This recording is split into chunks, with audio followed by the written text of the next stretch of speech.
কয়েকদিন আগে মদিনা শরীফে একদল হজ যাত্রী যাচ্ছিল বাসে করে, ঘুমিয়ে পড়ে অ্যাক্সিডেন্ট হয়ে এমন করে বহু হাজী সাহেব ইন্তেকাল হয়ে গেছে। খবর পেয়েছেন না পাননি?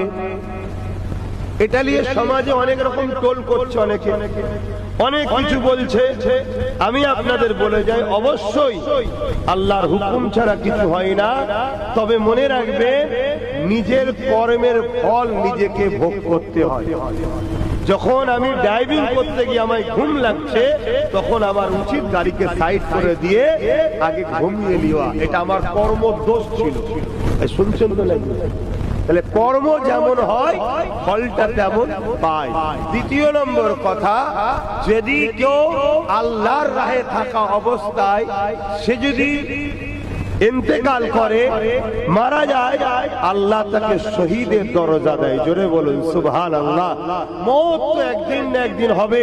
যতগুলো হাজী এই অ্যাক্সিডেন্টে মারা গেছে তারা তো নির্দোষ, তারা তো সফরে বসে আছে, কিন্তু ড্রাইভারের দোষ ছিল।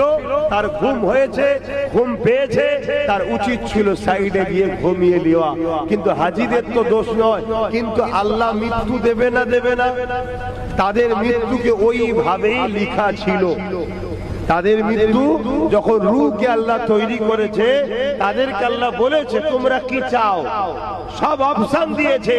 তারা চেয়েছিল যে আমরা নবীর দেশে যাব, আল্লাহ রসুলের দেশে আমাদের এইভাবে মৃত্যু হবে যার বিনিময়ে আমরা শহীদের দরজাটা পাবো। জোরে বলুন সুবহানাল্লাহ।